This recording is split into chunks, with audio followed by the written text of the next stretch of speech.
Good morning to all of you and welcome to SKG Commerce classes. I hope all of you are fine. आज की class का topic है Sukanya Samriddhi account, जिसे हमने 2 parts में complete किया है और आज आपके साथ डिस्कस करेंगे इसका पार्ट 1। ये जो पॉइंट हमने नीचे लिखे हैं आज इन पर बात करेंगे। तो चलिए आज का टॉपिक हम अपना स्टार्ट करते हैं। सबसे पहले बात करते हैं सुकन्या समृद्धि अकाउंट है क्या। ये एक गवर्नमेंट की सेविंग स्कीम है जो 2015 में बेटी बचाओ बेटी पढ़ाओ प्रोग्राम के अंडर लॉन्च की गई थी। लड़कियों के बेहतर भविष्य के लिए, उनकी अच्छी एजुकेशन के लिए, उनके मैरिज के एक्सपेंसेस को अच्छे से बियर करने के लिए। और ये एक काफ़ी अच्छी स्कीम है और इसमें अगर देखा जाए तो गवर्नमेंट की बाकी स्कीम से इंटरेस्ट रेट भी अच्छा है। पीपीएफ की बात करें तो पीपीएफ में आज की डेट में इंटरेस्ट रेट 7.1% पर एनम है, जबकि सुकन्या समृद्धि अकाउंट में 7.6% पर एनम का इंटरेस्ट रेट है। इसके अलावा पेरेंट्स इसमें फाइनेंशियल ईयर में जो भी इन्वेस्टमेंट करते हैं जिसकी एक मैक्सिमम लिमिट है, उस इन्वेस्टमेंट पर इनकम टैक्स के अंडर एटीसी में डिडक्शन भी मिलता है, मतलब इनकम टैक्स का बेनिफिट भी इसमें मिलता है। तो ये एक अच्छा प्रोडक्ट है गवर्नमेंट का और जो भी एलिजिबल लड़की है उसका ये अकाउंट ज़रूर खुलवाना चाहिए ताकि उसके फ्यूचर को सिक्योर और बेहतर किया जा सके।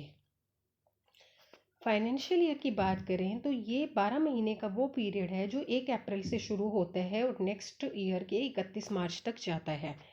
सुकन्या समृद्धि अकाउंट में जब भी ईयर की बात की जाएगी तो उसका मतलब होगा फाइनेंशियल ईयर, ना कि कैलेंडर ईयर। ये अकाउंट पोस्ट ऑफिस में भी खोला जा सकता है और बैंक में भी खोला जा सकता है। अब इस अकाउंट की ओपनिंग की बात करें तो कि ये अकाउंट किन लड़कियों का खोला जा सकता है। ये अकाउंट उस हर लड़की का खोला जा सकता है जो अकाउंट ओपनिंग के दिन पर 10 साल की नहीं हुई है, ठीक है। और उस लड़की के मदर या फादर में से कोई भी इस अकाउंट को खुलवा सकता है। एक फैमिली में मैक्सिमम 2 लड़की का ये अकाउंट खोला जा सकता है, लेकिन अगर फर्स्ट ऑर्डर में या सेकंड ऑर्डर में ट्विंस या ट्रिपलेट्स हो जाए तो उस केस में 2 मैक्सिमम वाला रूल अप्लाई नहीं होता। फॉर एग्जाम्पल जो हमने यहाँ पर लिखा है 1+1=2, इसका मतलब है पहले ऑर्डर में एक लड़की हुई, दूसरे ऑर्डर में एक लड़की हुई और मैक्सिमम कितने लड़कियों का ये अकाउंट खोला? 2 का।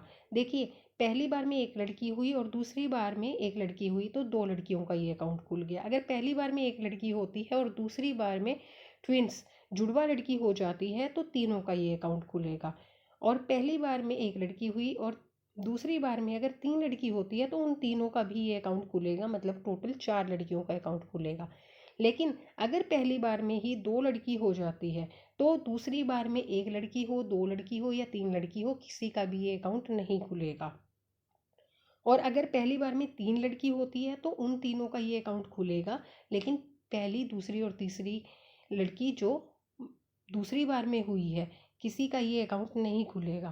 कहने का मतलब ये है कि अगर फर्स्ट टाइम में सिर्फ एक लड़की होती है तो सेकंड टाइम में चाहे लड़की 1 हो या 2 हो या 3 हो, सबका अकाउंट खुलेगा। लेकिन अगर फर्स्ट टाइम में ही 2 या 3 लड़की हो जाती है तो सेकंड टाइम को कंसीडर नहीं करना है। क्लियर?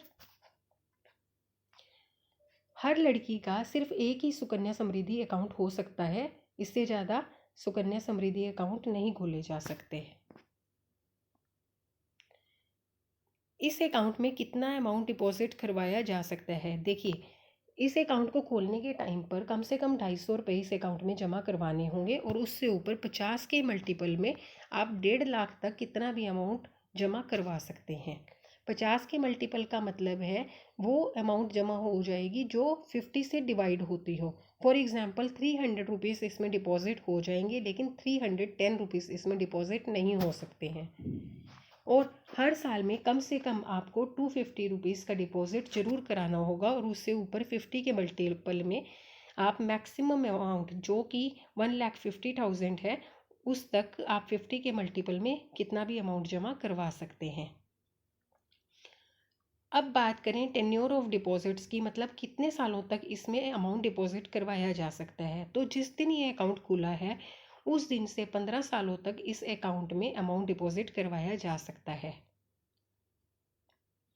अकाउंट अंडर डिफ़ॉल्ट, इसका मतलब है कि जो एक मिनिमम अमाउंट है जो कि एनुअली आपको डिपॉजिट करनी होती है वो कितनी है, 250। अगर वो अमाउंट भी डिपॉजिट नहीं की है तो वो अकाउंट अंडर डिफ़ॉल्ट कहलाता है।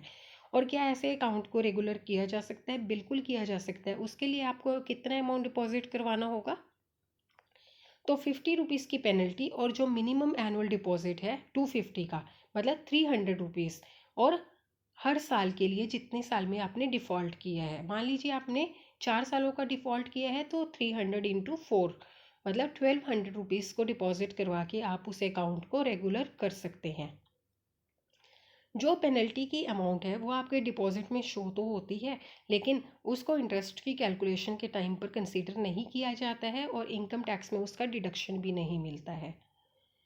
अगर अकाउंट रेगुलर नहीं होता है, मतलब अकाउंट डिफ़ॉल्ट में ही रहता है, तो जो अमाउंट डिफ़ॉल्ट होने से पहले उसमें पड़ी है उस अमाउंट पे अकाउंट के क्लोज़र की डेट तक आपको एप्लीकेबल रेट पर इंटरेस्ट मिलेगा। ऐसा नहीं है कि आपको इंटरेस्ट ना मिले।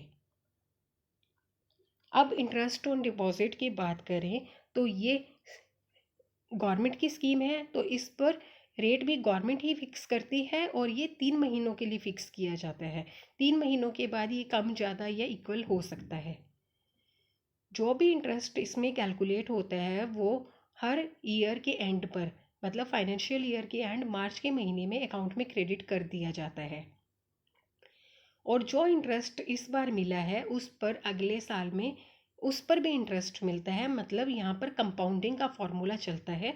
तो सुकन्या समृद्धि अकाउंट में सिंपल इंटरेस्ट नहीं मिलता, कंपाउंडिंग मिलता है, जो कि इसका एक बहुत बड़ा बेनिफिट है। अब देखते हैं इंटरेस्ट की कैलकुलेशन कैसे होती है हर महीने की।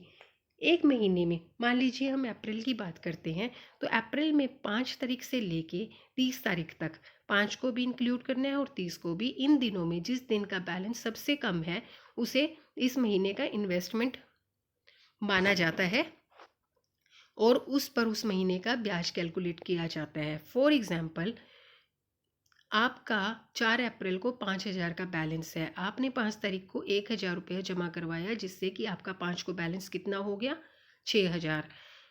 आपने इस अकाउंट में से मान लीजिए कुछ भी नहीं निकाला, तो आपका 30 तारीख को भी बैलेंस कितना है, 6,000। 5 से लेके 30 तारीख तक का मिनिमम बैलेंस कितना है, 6,000। तो आपको इंटरेस्ट अप्रैल के महीने में कितनी अमाउंट पर मिलेगा, 6,000 पर। लेकिन एक एग्जाम्पल में आपने क्या किया कि 5 को आपका बैलेंस है 5,000 का, आपने 6 तारीख को उसमें अमाउंट डिपॉजिट करवाया कितना, 1,000 का। तो 6 को बैलेंस कितना हो गया, 6,000 का, और महीने के आखिरी दिन कितना बैलेंस है, 6,000। लेकिन 5 तारीख से लेके 30 तारीख तक में मिनिमम बैलेंस किस दिन है, 5 तारीख को, 5,000 का। तो आपका जो इंटरेस्ट कैलकुलेट होगा वो किस पर होगा, 5,000 पर। तो देखिए एक दिन के डिपॉजिट के फ़र्क में दोनों एग्जाम्पल में 1,000 रुपये पर इंटरेस्ट की कैलकुलेशन का फ़र्क पड़ गया। तो इसीलिए सुकन्या समृद्धि अकाउंट में जब भी डिपॉजिट कराना है किसी भी मंथ में तो 5 तक करवा दीजिए। टैक्स बेनिफिट्स की बात करें तो ट्रिपल ई है, मतलब जितना इसमें इन्वेस्टमेंट किया जाता है ईयरली, मैक्सिमम 1.5 लाख हो सकता है, उसकी 80C में आपको डिडक्शन मिल जाती है। जो भी इंटरेस्ट आप अर्न करते हैं वो एग्जाम्प्ट होता है। मेच्योरिटी पर जो भी अमाउंट मिलता है वो भी एग्जाम्प्ट होता है। अगर कोई विड्रॉल भी करते हैं ऐसे अकाउंट से, जिसे हम पार्ट 2 में कवर करेंगे, वो भी आपकी एग्जाम्प्ट होती है। अब बात करते हैं इस अकाउंट को कौन ऑपरेट कर सकता है। देखिए, जब तक गुड़िया, मतलब बच्ची माइनर है, जो 18 की नहीं हुई है, तब तक तो उसके पेरेंट्स उस अकाउंट को ऑपरेट करेंगे, और 18 के होने के बाद नेसेसरी डॉक्यूमेंट्स दे के बच्चे खुद अपने अकाउंट को ऑपरेट कर सकती है। अडॉप्शन के केस में कोर्ट जिसे लीगल गार्डियन अपॉइंट करती है वो इस अकाउंट को ऑपरेट करते हैं। गार्डियन चेंज नहीं किए जा सकते, लेकिन डेथ के केस में किए जा सकते हैं। तो फ्रेंड्स, आज की क्लास में हमने आपके साथ डिस्कस किया सुकन्या समृद्धि अकाउंट। अगर आपको इसमें कोई भी डाउट है तो हमें कमेंट सेक्शन में लिखकर ज़रूर पूछिएगा, सो दैट हम आपके डाउट्स को क्लियर कर सकें। अगर आज की वीडियो अच्छी लगी है तो kindly like and share the video, subscribe the channel, also press the bell icon so that आगे आने वाले वीडियोस की नोटिफिकेशंस आपको टाइमली मिलती रहे। Thank you so much.